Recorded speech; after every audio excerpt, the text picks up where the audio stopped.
ہر مذہب کا کوئی نہ کوئی نمائندہ موجود ہے اور بڑی غمناک، المناک، مصیبت ناک خبر ڈاکٹر صاحب کی بیگم کا انتقال ہو گیا۔ سبھی ان کے چاہنے والے جو ان سے فیض یاب ہوتے ہیں وہ اس خبر کو سن کے پریشان ہو گئے ہیں، لیکن یہ موت کا کارواں وہ کارواں ہے کہ جو نہ کسی کے لیے رکا ہے اور نہ کسی کے لیے رکنے والا ہے۔ جن کے صدقے میں اللہ نے دنیا کو پیدا کیا ان کو بھی دنیا چھوڑ کے جانا پڑا۔ جو زندہ ہے وہ موت کی تکلیف سہے گا جب احمد مرسل نہ رہے۔ تو جن کے صدقے میں دنیا پیدا ہوئی وہ بھی دنیا میں نہیں رہے۔ دیکھیے، بندے کے اختیار میں نہ موت ہے اور بندے کے اختیار میں نہ حیات ہے، یعنی نہ تو اس کی زندگی اختیاری ہے اور نہ اس کی موت اختیاری ہے۔ اللہ جب آپ کو بھیجتا ہے، آپ اسے اللہ کہیے، ایشور کہیے، بھگوان کہیے، ایک ہی چیز ہے کہ اللہ جب آپ کو بھیجتا ہے تو آپ کو آنا پڑتا ہے، اور اللہ جب اپنے پاس آپ کو بلاتا ہے تو آپ کو جانا پڑتا ہے۔ آپ اپنی مرضی سے آ بھی نہیں سکتے اور اپنی مرضی سے جا بھی نہیں سکتے۔ اگر کوئی دکھوں سے پریشان ہو کر زہر کھا لے، اپنا گلا گھونٹ لے، اپنے کو مار ڈالے، تو اسلام اسے خودکشی کہتا ہے، حرام کہتا ہے۔ اسی لیے کہتا ہے کہ نہیں، تم ہمارے پاس اس وقت تک نہیں آ سکتے جب تک ہم نہ بلائیں۔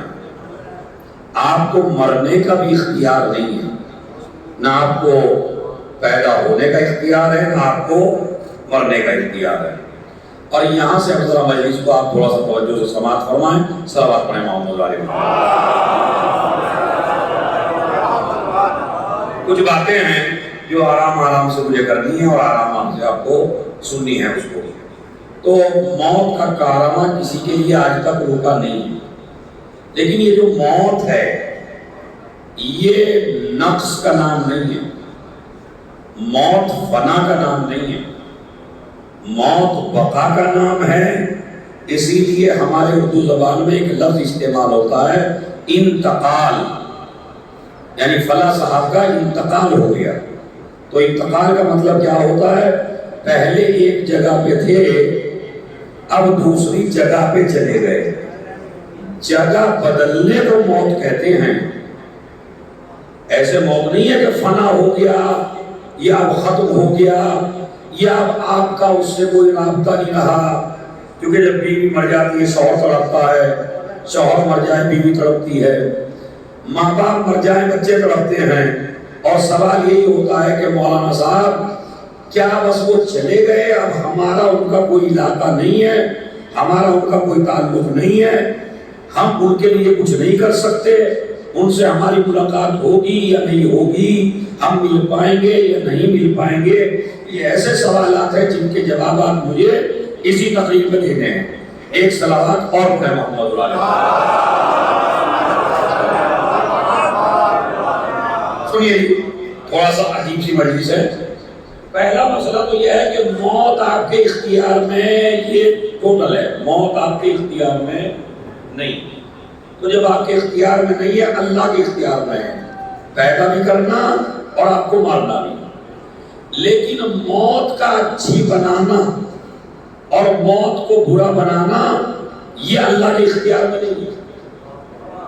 میں نے بہت بڑی بات کہی ہے، اگر آپ سے محسوس کریں، اللہ نے موت اپنے اختیار میں رکھی ہے، اللہ نے زندگی اپنے اختیار میں رکھی ہے، لیکن موت کو اچھا بنانا بھی تمہارے اختیار میں رکھا اور موت کو برا بنانا بھی آپ کے اختیار میں رکھا۔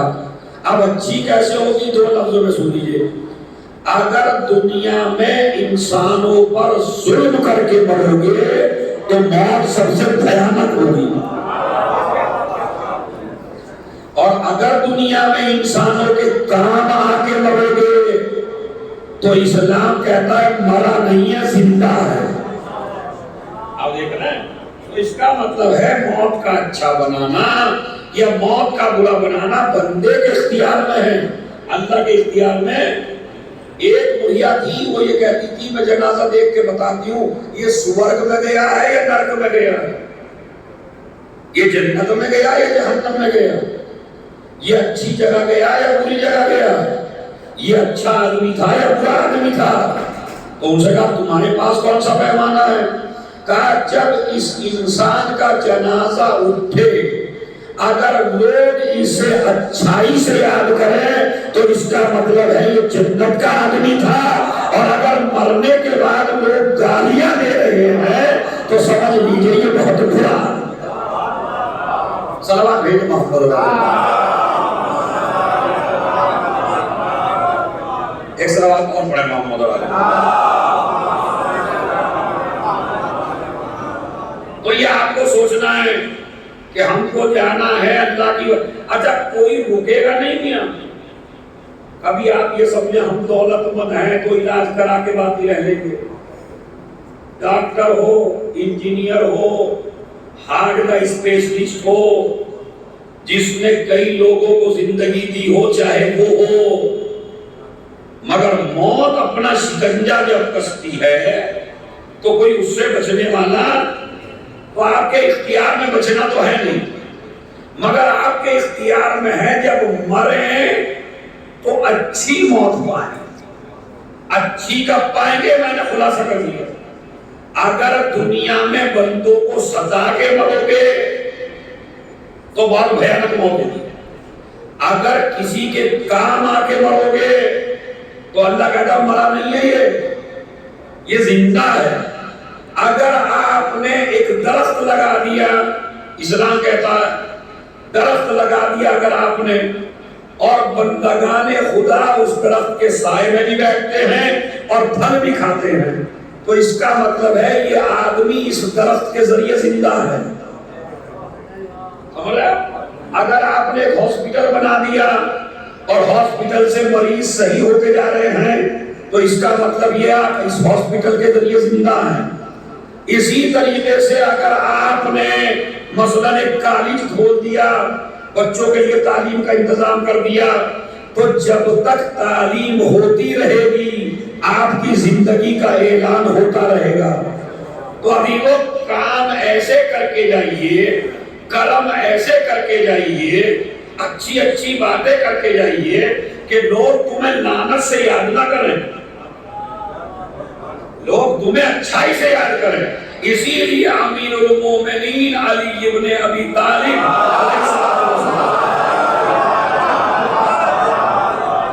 میں ایک ایک آدمی سے توجہ چاہتا ہوں، ان کا آخری وقت ہے اور آخری وقت میں 1 گھنٹہ ہے بس، اور علی دنیا سے جانے والے ہیں، اور یہ وہ علی ہیں کہ جس کی کتاب ہمارا ہندو بھائی بھی پڑھتا ہے، ہمارا سکھ بھی پڑھتا ہے، ہمارا عیسائی بھی پڑھتا ہے، ہمارا یہودی بھی پڑھتا ہے، انگریز بھی پڑھتا ہے، سنی بھی پڑھتا ہے، شیعہ بھی پڑھتا ہے۔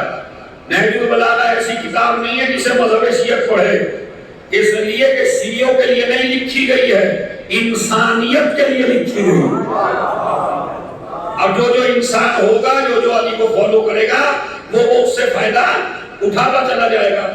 ایک عیسائی ہے، کرسچن ہے، جس کا نام ہے جارج جرداخ، اور میں اس کتاب کا نام بتا رہا ہوں آپ سے تاکہ جو ہمارے دوسرے مذہب کے بھائی آئے ہیں ان کو اگر اسلام، دیکھیں میں ایک بات کہتا ہوں مستقیم، کبھی بھی ہندو مذہب کو آپ ہندوؤں سے نہ سمجھیں،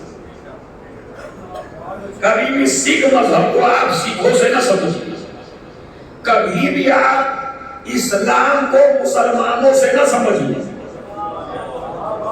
اس لیے کہ اگر آپ ہندو مذہب کو ہندوؤں سے سمجھیں گے تو نہ جانے آپ کی کیسے سے ملاقات ہو گئی ہو، اگر آپ اسلام کو مسلمانوں سے سمجھیں گے تو کیا پتا آپ کی دہشت گرد سے ملاقات ہو گئی ہو۔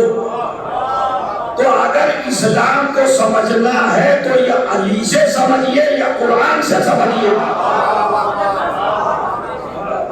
ہندو مذہب کو سمجھنا ہے ان کی کتابوں سے سمجھیے. سکھ اور عیسائی مذہب کو سمجھنا ہے ان کے مذہب کے مواد سے سمجھیے.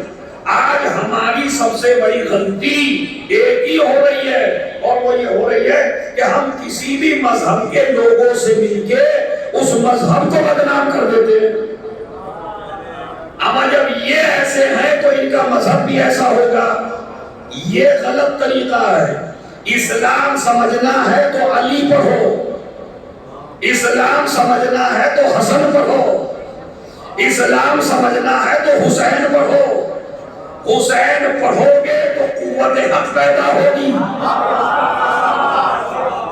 ظالم سے ٹکرانے کی قوت پیدا ہوگی, انسانیت کے لیے قربانی کا جذبہ پیدا ہوگا. اور یہی وجہ ہے جب گاندھی جی نے چاہا کہ ہم انقلاب لائیں ہندوستان میں تو انہوں نے اپنے 72 آدمی سلیکٹ کیے اور جب ان سے پوچھا 72 ہی کا عدد کیوں, کہا اس لیے کہ اسی عدد سے حسین جیت چکے ہیں. صلوات بھیجے محمد اور آل محمد.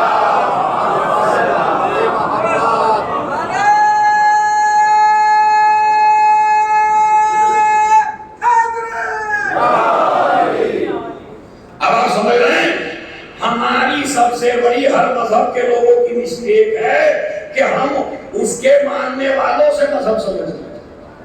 آپ قرآن سے اسلام سمجھیے, اسی طرح آپ ہندو مذہب آپ گیتا سے سمجھیے, اسی طرح کوئی بھی مذہب ہے اس کی بکس سے اور اس کے لیڈرز جو ہیں جو اس کو مذہب کو لے کے آئے ان سے سمجھیں گے. کوئی مذہب نہیں ہے. مجھے ایک جگہ بتا دیجیے آپ, اتنا تو مطالعہ میرا بھی ہے, کس مذہب نے کہا چوری کرو؟ بتائیے, کسی مذہب نے کہا چوری کرو؟ لیکن اس مذہب کا ماننے والا چور ہو سکتا ہے. مذہب نہیں کہا. کس مذہب نے کہا تم دھوکہ دو؟ کس مذہب نے کہا تم غداری کرو؟ کس مذہب نے کہا تم بھائی کا حق مارو؟ بتائیے مجھے. میں بھی خدا کی قسم اپنی خطابت چھوڑ دوں اگر آپ ثابت کر دیں کسی مذہب کہ بھائی کے ساتھ غداری کیجیے.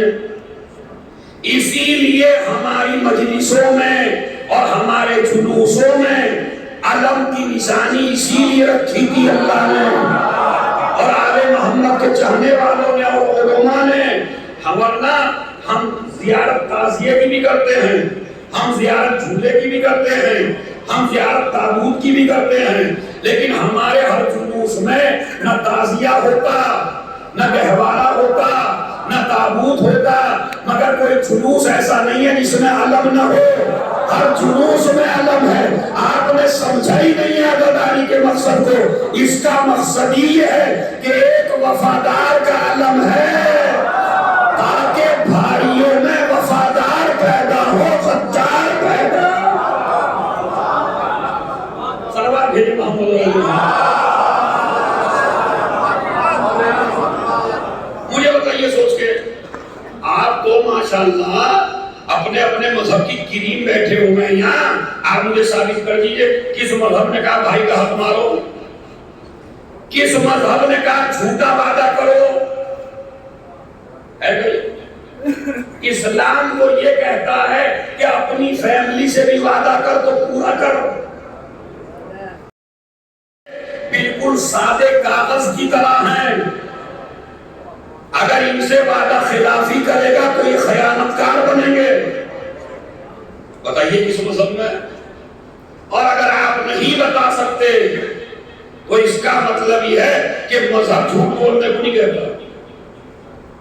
کس مذہب میں ہے قتل کرو؟ بتائیے مجھے. اسلام کے مذہب میں بھی نہیں ہے کہ قتل کرو. حالانکہ بعض مسلمان دہشت گرد ہیں, لیکن مسلمانوں کو کیوں دیکھ رہے ہیں آپ؟ اسلام نہیں کہتا قتل کرو. واقعی میں بالکل گارنٹی سے کہہ رہا ہوں, یہ جو اسلام کے خلاف بوال پھیلا یہ بالکل غلط ہے. اسلام نہیں کہتا قتل کرو. آپ کہیں گے دلیل، میں دلیل دیتا ہوں۔ اسلام کا سب سے بڑا دشمن مذہب ہے، مذہب ہے، عمرو بن عبد ود ہے، یہ اسلام کے سب سے بڑے دشمن تھے۔ اور جب مقابلہ ہوا علی سے تو اس نے کہا میری جنگ کے اصول ہیں۔ کہا بتاؤ تمہاری جنگ کا کیا اصول ہے؟ کہا میری جنگ کا اصول ہے کہ میں اپنے دشمن کی کوئی نہ کوئی بات مانتا ہوں۔ تو مولا علی نے سب سے پہلے سنیے اسے کیا کہا؟ کہا اسلام قبول کر لے۔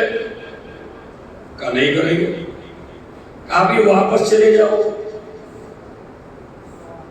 اور یہی باریکی ہے جو آپ کو سمجھنی ہے۔ اگر اسلام قبول کر لے کہہ دیا اور علی نے کہا کہ پھر واپس چلے جاؤ، تو اس واپس چلے جانے کے معنی کیا ہے؟ اب مجھے نہیں پتا پڑھے لکھے لوگ اس مسئلے کو سمجھ پا رہے ہیں نہیں؟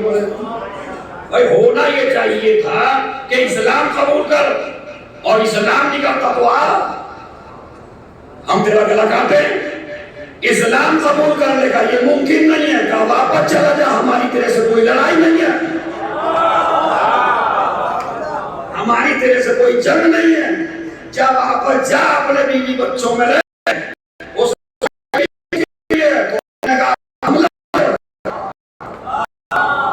علی نے بھی حملہ نہیں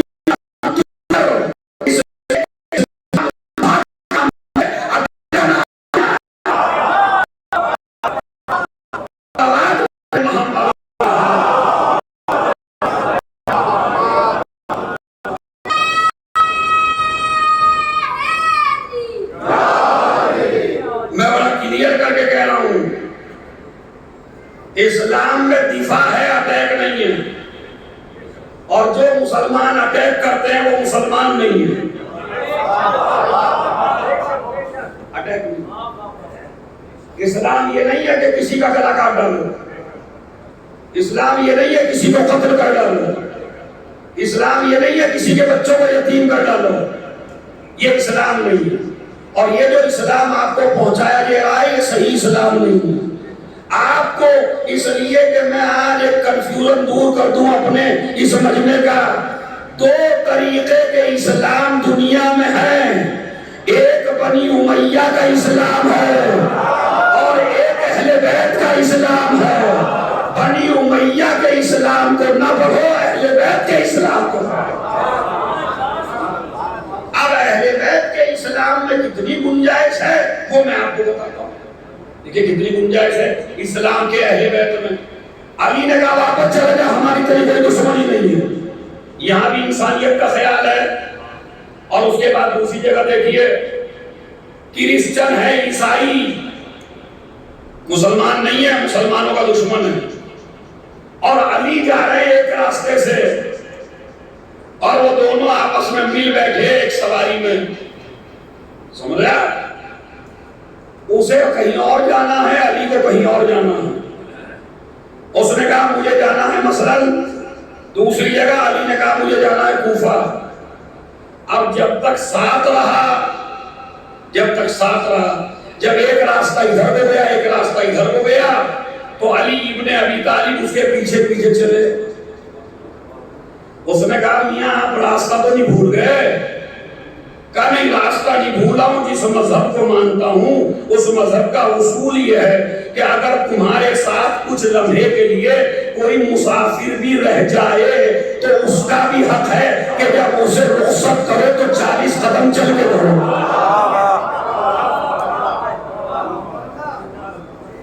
یہ حق ہے، تو میں راستہ نہیں بھولا، میں تو آپ کے احترام میں آپ کو چھوڑنے کے لیے آیا۔ اب جو ماشاءاللہ بیٹھے ہوا ذرا ایک توجہ چاہتا ہوں، چونکہ مجلس میں نے کہا تھوڑی سی الگ ہٹ کے ہے تو میں توجہ چاہتا ہوں۔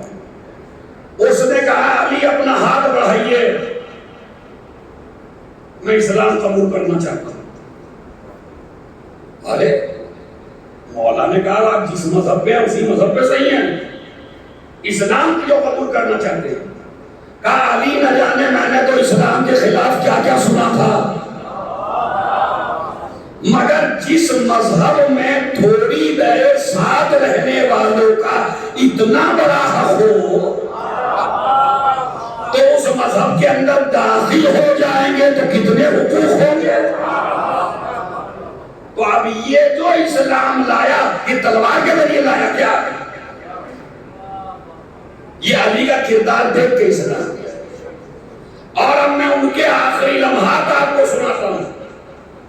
آخری لمحات کیا ہیں امیر المومنین؟ ایک مجھے بتائیے، اگر جھوٹا آدمی بھی مر رہا ہو تو مرنے سے پہلے جھوٹ بولتا یا سچ بولتا؟ بتا دیجیے کہ بتائیے. مطلب جھوٹا آدمی ہے بالکل، بڑے چونے لگائے اس نے سب کو، مگر اب یہ مر رہا ہے اور اب اس سے آپ کہہ رہے میاں اب تو سچ بول دو، اب تو تم آدھے گھنٹے مرنے والے ہو. تو اب جو وہ بولے گا تو بالکل سچ بولے گا، اس لیے کہ آدمی موت کے سامنے جھوٹ نہیں بول سکتا. ماں سے جھوٹ بول دے گا، باپ سے جھوٹ بول دے گا، رشتے داروں سے جھوٹ بول دے گا، مگر نہیں جھوٹ بول سکتا تو موت کے سامنے نہیں بول سکتا. موت نظر آئی بالکل. تو اب آپ کہتے ہیں بھائی مرتے وقت آدمی جھوٹ نہیں بولتا، تو میاں مرنے سے پہلے جھوٹا جھوٹ نہ بولے تو جو صدیق اکبر ہو وہ علی ابن ابی طالب. ذرا سنیے، چونکہ جمعے سے پہلے مجلس تمام کرنا ہے، سنیے علی ابن ابی طالب کی بات جو سب کے لیے مفید ہے، ہر مذہب والے کے لیے. انہوں نے اپنے بیٹوں سے ایک جملہ کہا جو آتنکواد کے بھی خلاف ہے، دہشت گردی کے بھی خلاف ہے، کسی کو مارنے کے بھی خلاف ہے.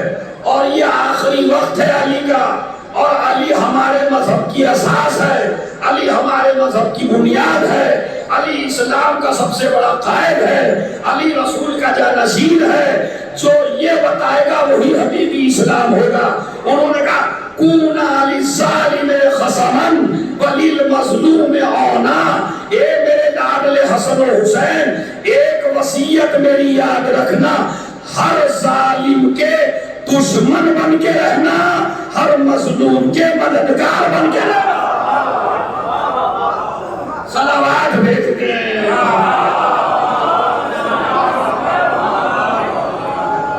اب ذرا آپ دوہرا دیجئے اس کو، کیا کہا علی نے؟ ذرا دوہرا دیجئے.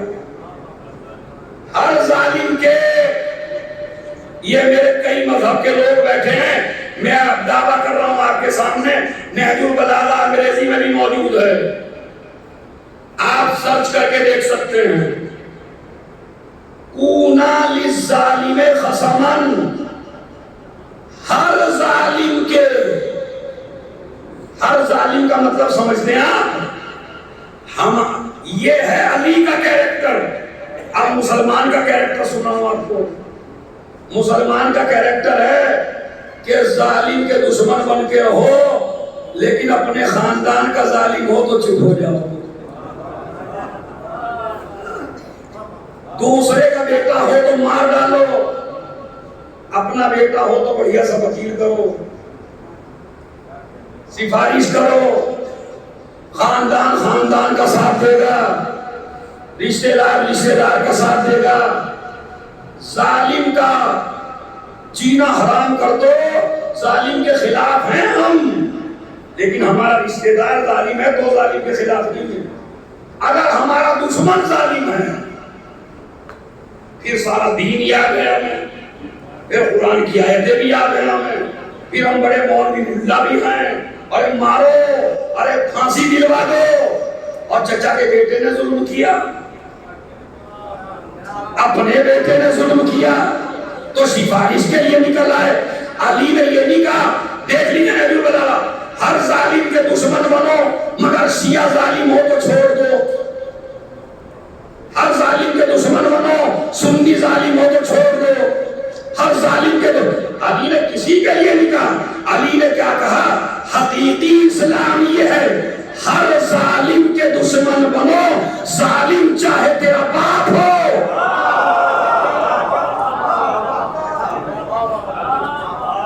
اور مظلوم چاہے تیرا دشمن ہو، ہر مذہب کے ظالم کے دشمن بنو. ایسے زیادہ میں تشریح نہیں کر سکتا کیونکہ وقت نہیں. ہر ظالم کا مطلب سمجھتے ہیں؟ بیٹا ظالم ہو، باپ ظالم ہو، شیعہ ظالم ہو، مسلمان ظالم ہو، سنی ظالم ہو، سب کے دشمن بنو اور ہر مظلوم کے مددگار بنو.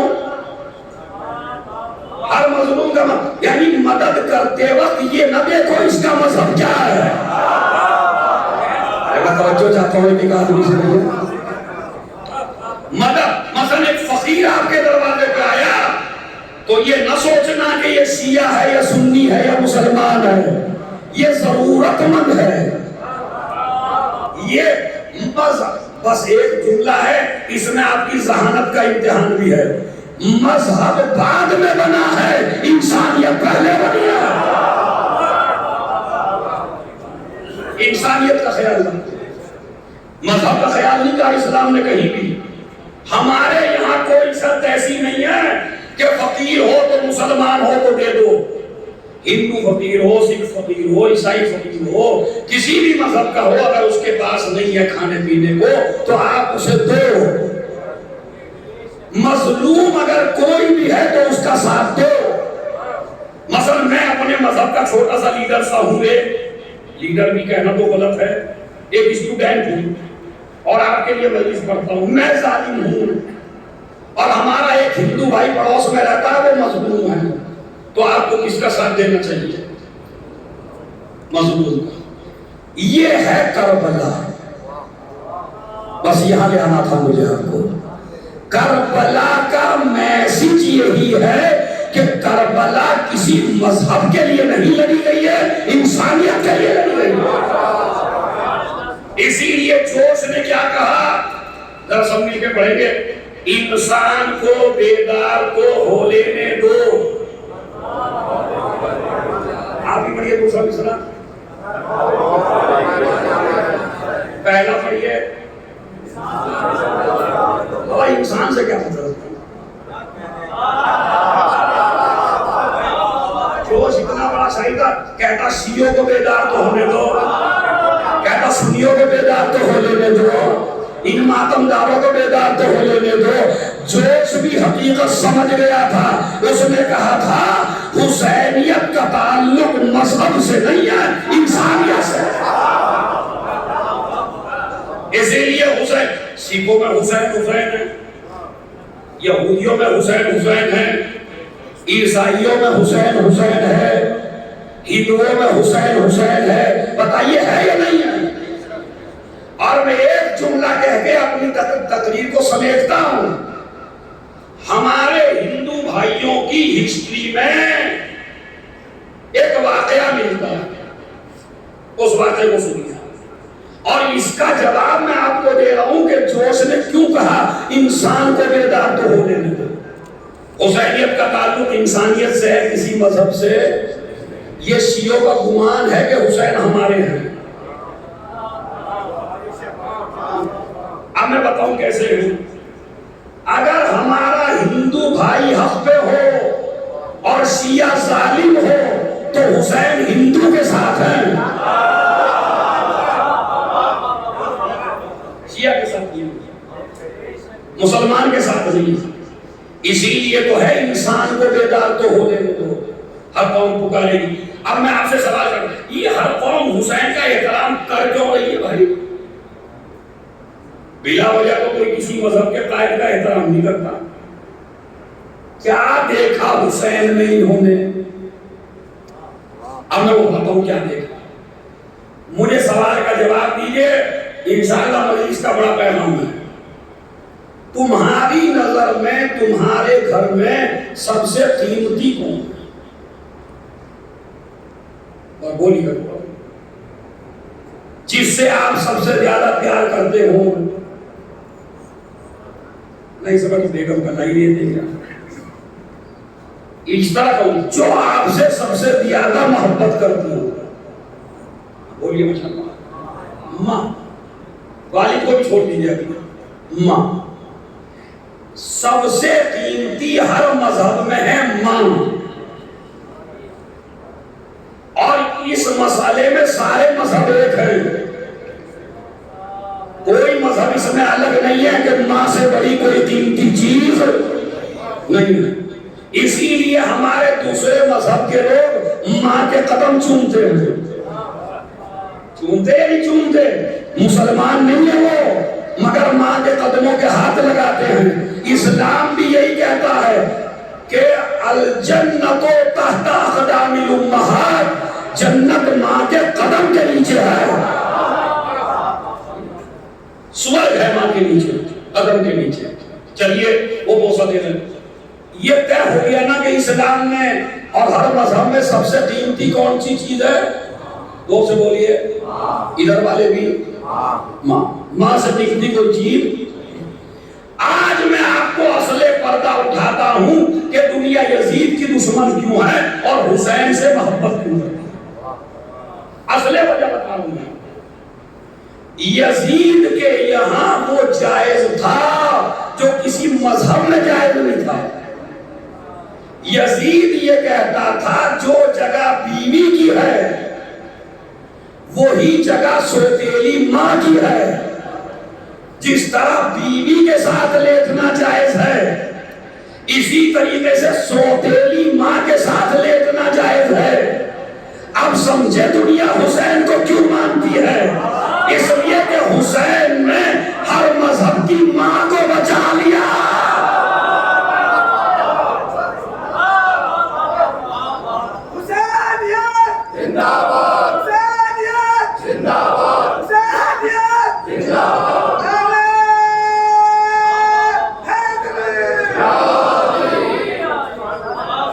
ایک سلوات بھیجے محمد علیہ وسلم. اب ان کا واقعہ سن لیجئے. جب راون اٹھا کے لے گیا سیتا جی کو تو اپنی ہسٹری میں جا کے دیکھ لیجیے گا، اس میں یہ واقعہ ہے کہ جب لے گیا تو وہ خاتون اتنی پاکیزہ تھی کہ انہوں نے اپنے زیورات کی کچھ چیزیں راستے میں ڈالنی شروع کر دی کہ اگر میرا شوہر مجھے ڈھونڈنے کے لیے آئے تو اسے پرابلم نہ ہو. اور انہوں نے گلے کا نکال کے ڈال دیا اور ہاتھوں کا نکال کے ڈال دیا اور پیروں کا نکال کے ڈال دیا زیور. اور وہ اس زیور کے ذریعے دونوں بھائی ڈھونڈتے ہوئے چلے گئے. بڑے بھائی نے چاہا چھوٹے بھائی کا امتحان لینا، اور جب یہاں کا زیور ملا تو رام جی نے پوچھا اپنے بھائی سے، کیا نام ہے ان کا جی؟ ان سے پوچھا کہ یہ کس کا ہے؟ کہا جی یہ تو مجھے معلوم نہیں پتا کس عورت کا ہے. پھر کانوں کے زیور ملے. کہا یہ کس کا ہے؟ کہا جی یہ بھی نہیں مجھے پتا کس کا ہے. ہاتھوں کے ملے. کہا یہ کس کا ہے؟ کہا یہ بھی مجھے نہیں پتا. اب جو انگوٹھے میں پہننے والا زیور ملا، رام نے پوچھا یہ کس کا ہے؟ کہا یہ میری بھابھی کا ہے. کہا یہ بھی سارے بھابھی کے ہیں، یہ بھی سارے بھابھی کے ہیں، تم نے ان کو تو نہیں پہچانا. یہ ہے مذہب اسلام کی تائید اور یہ ہے حسین کی جیت. توجہ چاہتا ہوں بھائی، یہ ہے حسین کی جیت. اس نے کہا میں نے اپنی بھابھی ماں کو ماں کا درجہ دیا ہے، میں نے قدموں پہ نظر رکھی. ایک سلوات بھیج دے.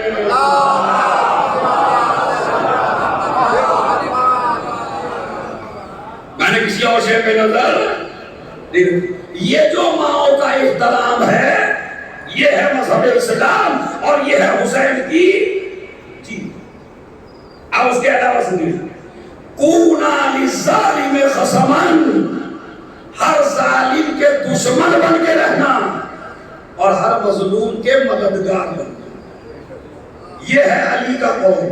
اور اس کے بعد جو قول میں نے پڑھا ہے اس کا میں ترجمہ کر دیتا ہوں. الہی لیس فی حکم کا ظلم، اے میرے پروردگار، اے میرے معبود. یہ تمہارے چوتھے امام نے فرمایا علی ابن الحسین، تاکہ تھوڑا تعارف ان دنوں میں میرے دوسرے مذہب کے بھائیوں کو ان کا بھی ہو. یہ حسین ابن علی کا بیٹا ہے جو بچ کے آیا ہے کربلا سے. یزید نے سارے بیٹے قتل کرا دیے. اور جوانوں اور ہر مذہب کے ماننے والوں، ایک بات یاد رکھنا، موت ہر انسان کو آتی ہے، بس اسے نہیں آتی جو حق پہ چلے. بس یہی میری تقریر کا مقصد ہے. اسے نہیں آتی جو حق پر چلے. حق پہ چلنے والا کبھی مرتا. اب میں سمپل طریقے سے بالکل جیسے بچوں کو سمجھاتے ہیں، چونکہ میں بھی چھوٹا سا ٹیچر ہوں تو میں آپ کو انشاءاللہ سمجھا لے جاؤں گا. مجھے آپ یہ بتائیے کہ یزید کے پاس کیا نہیں تھا کربلا میں؟ لشکر بھی تھا، فوج بھی تھی، دولت بھی تھی، اقتدار بھی تھا، سپاہی بھی تھے. امام حسین کے بعد جو بھی کچھ تھا وہ کربلا میں ختم ہوا یا نہیں؟ بچے مارے گئے، ساتھی مارے گئے، اسی طرح بیٹے مارے گئے. ایک بیٹا بچا، بس ایک بیٹا. میں بار بار اس لیے کہہ رہا ہوں تاکہ ہر آدمی کو حق پہ چلنے کا جذبہ پیدا ہو. تو جس کا سب کچھ بچ گیا تھا اسے اس کا راج دنیا پہ ہونا چاہیے تھا، اور جس کا سب کچھ قربان ہو گیا تھا اس کو دنیا میں مٹنا چاہیے تھا. یزید کے 14 بیٹے تھے جو کربلا نہیں آئے تھے، تو اس کی نسل کو آج تک ہونا چاہیے تھا. حسین کے سارے بیٹے مارے گئے تھے، ایک بیٹا بچا تھا، تو 14 آدمیوں کی نسل اور کہاں ایک آدمی کی نسل.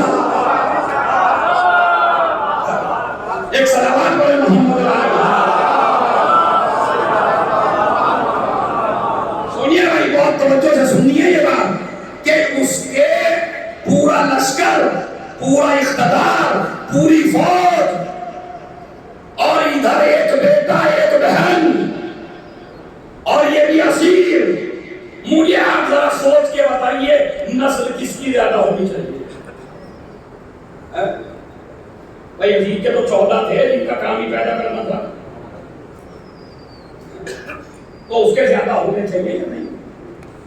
اور حسین کا ایک تھا، وہ بھی قید میں تھا. مگر آج ذرا ہر مذہب کے آدمی سے پوچھئے، دنیا میں یزید نہیں ہے، دنیا میں حسین ہی حسین ہے. اب ہندو بھائی جلوس اٹھا رہے، اب سکھ بھائی جلوس اٹھا رہے، اب عیسائی بھائی عاشور کا جلوس اٹھا رہے. اس سے بڑا سبق آپ کو کیا چاہیے؟ جو باطل پہ ہوتا ہے وہ مٹ جاتا ہے، جو حق پہ ہوتا ہے وہ مٹتا نہیں. صلوات بھیجے.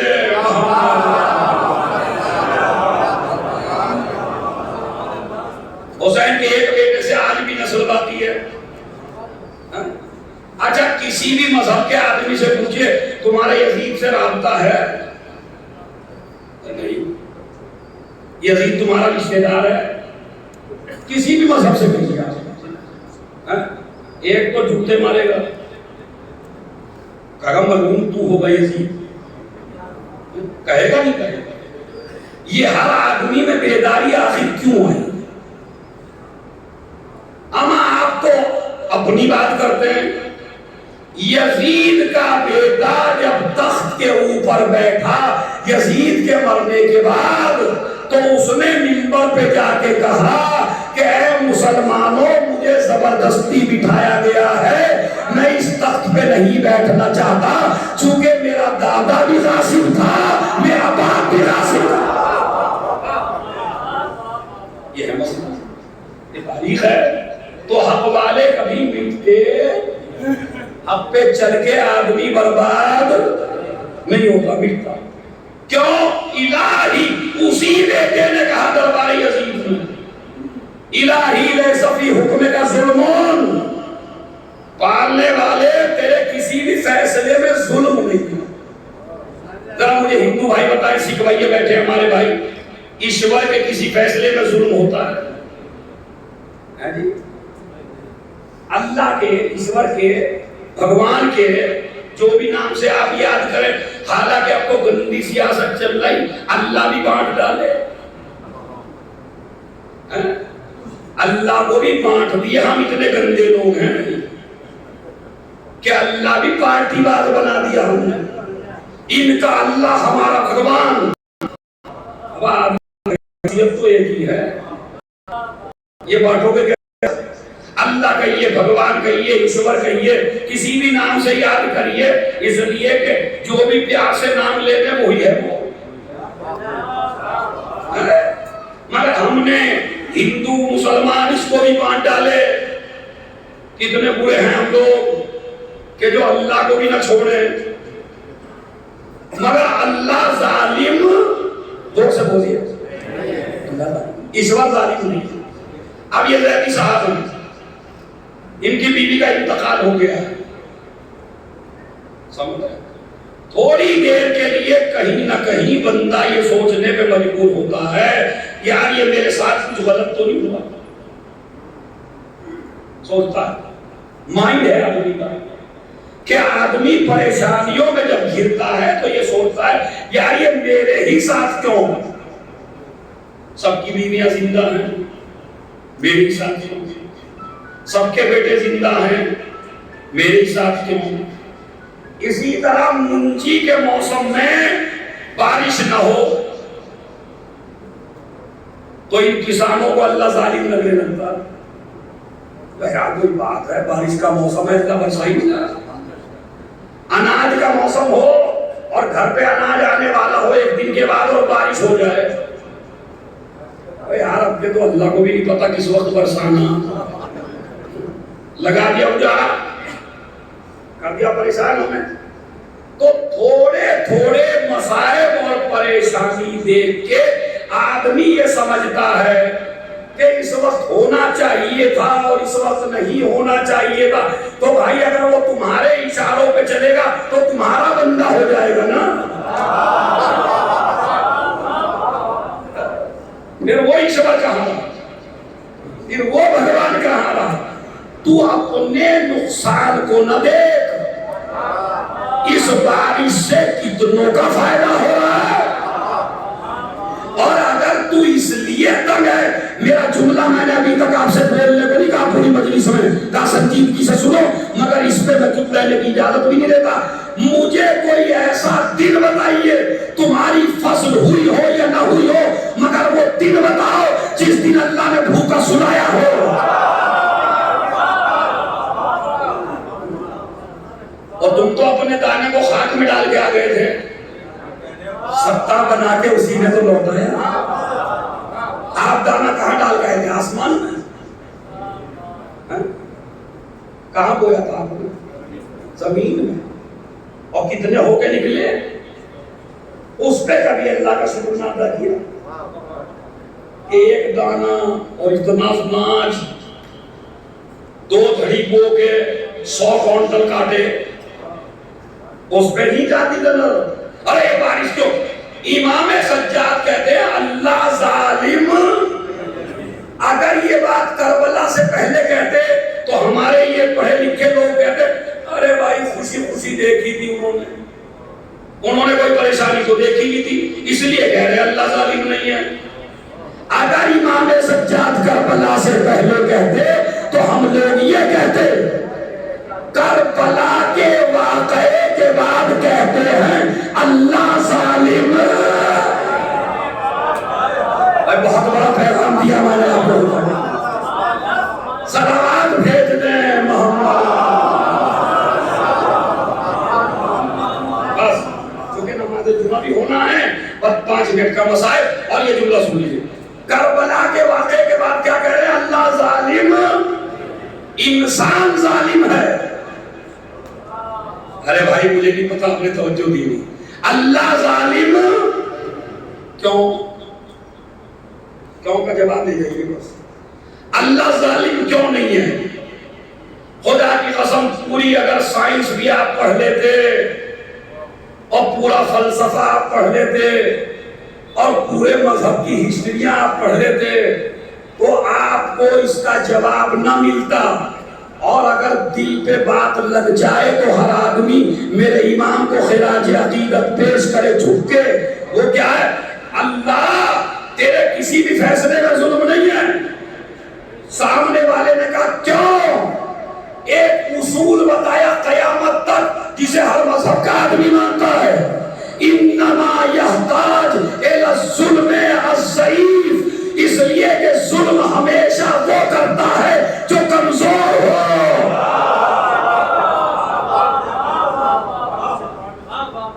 ظلم ہمیشہ کون کرتا ہے؟ اس سے اچھا جواب کوئی ہے؟ ظلم ہمیشہ وہ کرتا ہے جو، ابھی میں مثال دیتا ہوں آپ کو، آپ پھر سمجھ لیجئے اس کو. اگر ایک بکری آ جائے یہاں اب اسی مجمع میں تو آپ سب بھاگ جائیں گے کیا بکری کو دیکھ کے؟ یا سب اٹھیں گے جلدی سے بھائی اس کے گلے میں زنجیر ڈالو؟ یا ایک آدمی کان پکڑ کے کہتے ہیں کچھ نہیں، کیا کرے؟ لیکن اگر شیر آ جائے تو کیا کہیں گے؟ اور انڈیا کبھی کھانا جائے اس کو ڈالو زنجیر. اس کا مطلب یہ ہے کہ جو اپنے سے زیادہ پاور میں ہو اسے اسیر کیا جاتا ہے.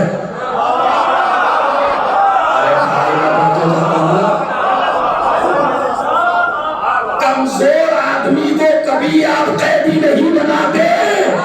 یزید کا سجاد کو قیدی بنانا اس بات کی دلیل ہے کہ سجاد سپر پاور ہے.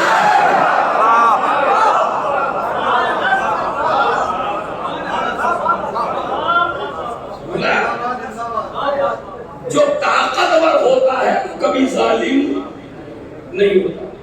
علی کے آگے کبھی لکھا ہوا دیکھا آپ نے ظالم؟ حسن کے آگے، حسین کے آگے، ہمارے امام کے آگے مظلوم لکھا ہوا ہے. جاؤ میں نے میرٹ والوں فضائل آپ کو سنا دیا اگر آپ سمجھ لیتے. ہمارے ہر امام کے سامنے ظالم کا نہ لکھا جانا اور ہر امام کے سامنے مظلوم کا لکھا جانا اس بات کی دلیل ہے کہ سب سے طاقتور یہی تھے. یہ دیکھیں ظالم کمزور ہوتا ہے. فیروز حیدر صاحب ایک مثال دیا کرتے تھے، اللہ انہیں جنت نصیب فرمائے، کہ ایک باز نے چڑیا کے انڈے پھوڑ دیے. مثال دیتے تھے، مثال بڑی عجیب ہو، ظلم آدمی کو کیسے کمزور کرتا ہے. ایک باز طاقتور ہے، یہ چڑیا باز، مگر اس نے ظلم کر دیا چڑیا کے اوپر. جیسے ہی ظلم ہوا چڑیا میں طاقت پیدا ہوئی. آپ نے آسمان پہ منظر دیکھا، باز آگے آگے اور چڑیا. اس کا مطلب ہے ظلم کرنے نے اسے کمزور بنا دیا اور مظلومیت نے اس کو طاقتور بنا دیا. یہ ہے مظلومیت. پروردگار ظالم نہیں ہے. کیوں نہیں ہے؟ اس لیے کہ ظلم وہ کرتا ہے جو کمزور ہے. اور آخری جملہ اور 2 منٹ کا مسائل صلوات میں محمد علیہ. ارے بھائی اتنے مجمع کی صلوات اتنی سی بھی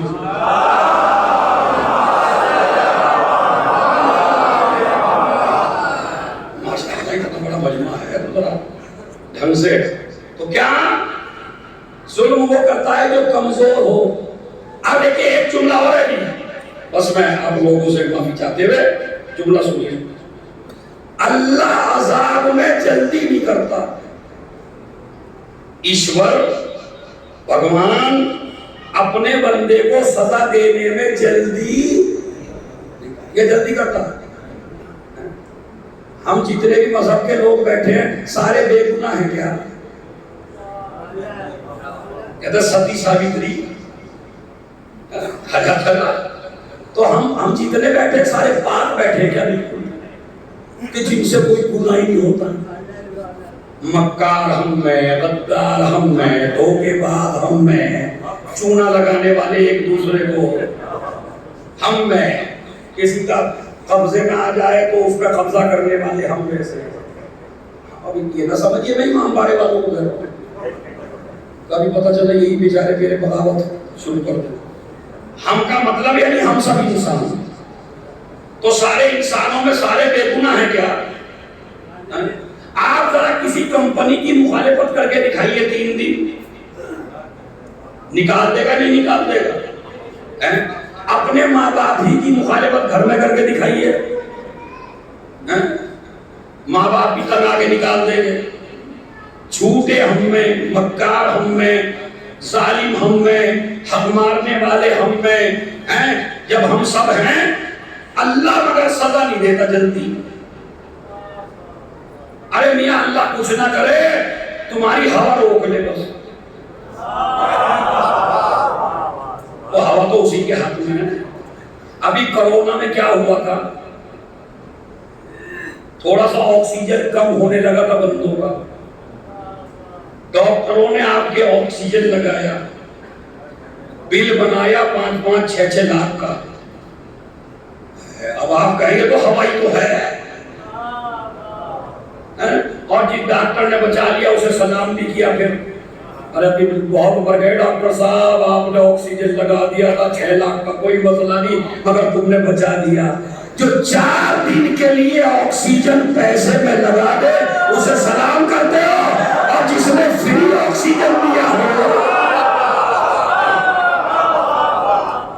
بتائیے آپ بھائی. اب اگر اللہ میاں تمہاری آکسیجن بند کر دے اس امام باڑے والوں کی، کوئی بچے گا؟ یا اللہ کہہ دے اگر کوئی آدمی کسی کا مال لوٹے گا تو اس کی ہوا بند کر دوں گا، کرو گے پھر؟ میں اور آسان کرتا ہوں. اللہ میاں کہہ دے اگر صبح کی ملک الموت کو بھیج دے، اگر تم نے صبح اٹھتے ہی صبح کی نماز نہ پڑھی تو تیرا گلا گھونٹ دوں گا. میرے خیال میں محلے والوں کو بھی سونے کو پڑھ دو بھائی، پڑھ دو. کرو گے؟ ملک الموت کہے اگر زندگی میں جھوٹ بولا، جس دن جھوٹ بولا اس دن تجھے قتل کر دوں گا. جھوٹ بولے گا؟ اللہ اگر چاہتا سارے کام تم سے کروا لیتا ملک الموت کے ذریعے، مگر اسے مجبور بنا کے نہیں بلانا تھا، اسے تو اختیار کے ساتھ بلانا تھا. بس مجلس تمام ہے. اللہ عذاب میں سزا دینے میں جلدی. اب ذرا صلوات پڑھے تو بتاتا ہوں کیوں نہیں کرتا.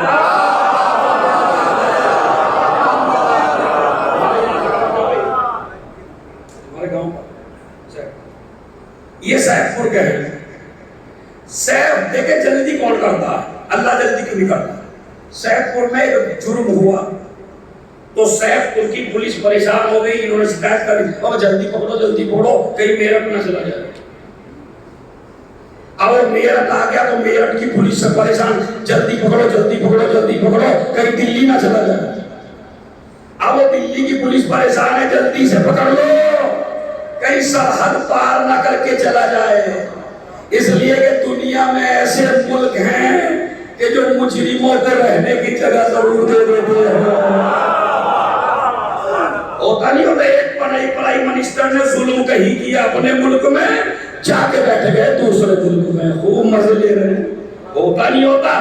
تو پریشان کیوں ہوتی ہے پولیس؟ سیف پور کی پولیس پریشان ہمارے اندر سے نہ نکل جائے. اسی طرح یہ میرٹھ والے پریشان ہمارے نیچے سے نکل جائے. کی پولیس پکڑو کہیں سرحد پار نہ کر جائے. اب سمجھے جلدی وہ کرتا ہے جسے یہ معلوم ہو میرے اندر سے نہ نکل جائے. وہ اللہ کیا جلدی کرے جسے پتا ہے زمین پہ رہے گا تو ہمارے پاس ہے، آسمان پہ آئے گا تو ہمارے کہاں جاؤ گے؟ لا يمكن الفرار من حکومت. ہر آدمی کی حکومت سے فرار ممکن ہے مگر تیری حکومت سے فرار ممکن. بس عزیزو، ڈاکٹر صاحب کی بیگم بڑی عظیم خاتون اور خود یہ بہت عظیم شخصیت ہے. میں ان کو پرسنل جانتا ہوں. میرے گاؤں میں کتنے کیس ہیں جو جس میں انہوں نے پرواہ نہیں کی کہ پیسہ ہے یا نہیں ہے. ڈاکٹر ہونا کمال نہیں ہے، ڈاکٹر کے ساتھ مہربان ہونا کمال. ورنہ اگر ڈاکٹر بھی لٹیرے بن جائیں اور مولوی بھی ڈاکو بن جائیں تو پھر کیا ہوگا؟ اللہ نے جو فن جس کو دیا ہے اس فن سے لوگوں کا فائدہ نہ اٹھاؤ، لوگوں کو فائدہ پہنچا دو۔ بڑے اچھے لوگ کئی کے ساتھ میں نے دیکھا ان کا حسن سلوک، اور انشاءاللہ یہ حسن سلوک ایسے ہی کرتے رہیں گے تو ان کی بیگم کو اور جو مرحوم ہو چکے ہیں خود بخود ان کو ثواب پہنچتا ہے۔ اور یہ لوگ چونکہ ان کے بچے بھی ہیں تو ان سے زیادہ تسلی کے مستحق وہ بچے ہیں جن کی ماں دنیا سے گئی ہے۔ مگر میں ان بچوں کو سینے سے لگا کے ایک ہی جملہ کہتا، میرے لاڈلو تم خوش نصیب ہو، کم سے کم باپ کا سایہ بھی ہے، چچا تایا بھی ہے، پھوپھیاں بھی ہیں، گاؤں والے بھی ہیں۔ جب تمہاری ماں کا جنازہ اٹھا تو لوگوں نے آپ کو سینے سے لگایا، لوگوں نے آپ کو پیار کیا۔ آؤ مدینے میں ایسے بچے دکھاؤں جن کو کوئی پوچھنے والا نہیں۔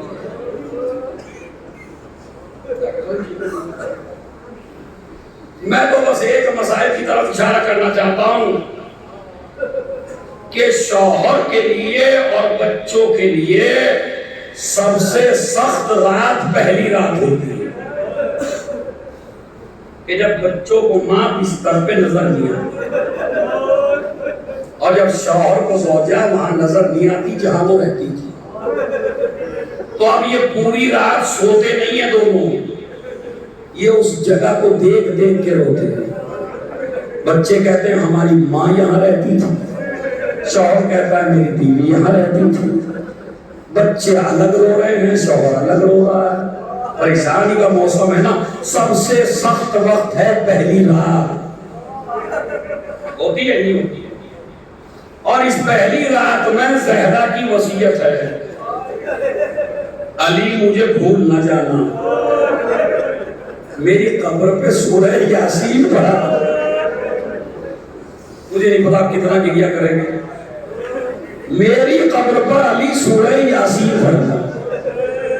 اب علی نے کسی بھی طرح بچوں کو سلایا اور بچوں کو سلا کے زہرا کی قبر پہ پہنچے۔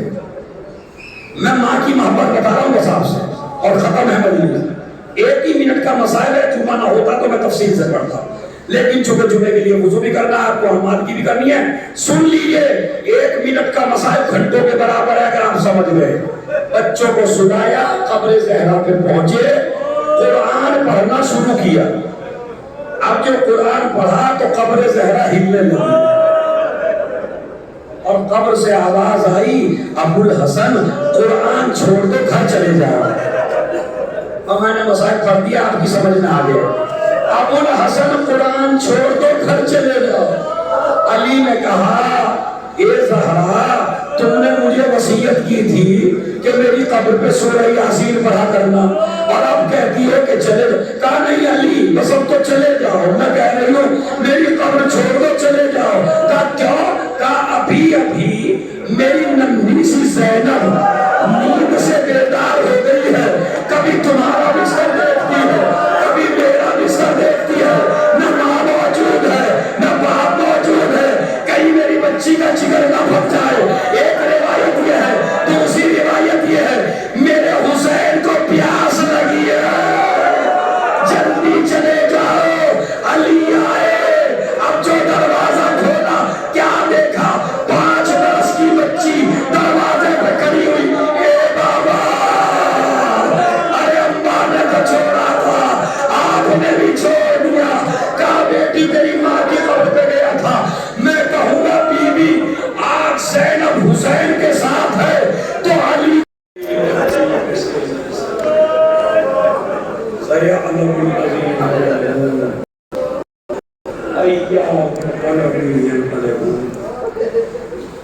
اللهم اغفر للمؤمنين والمؤمنات والمسلمين والمسلمات الأحياء منهم والأموات، تابع بيننا وبينهم بالخيرات إنك مجيب الدعوات إنك على كل شيء قدير۔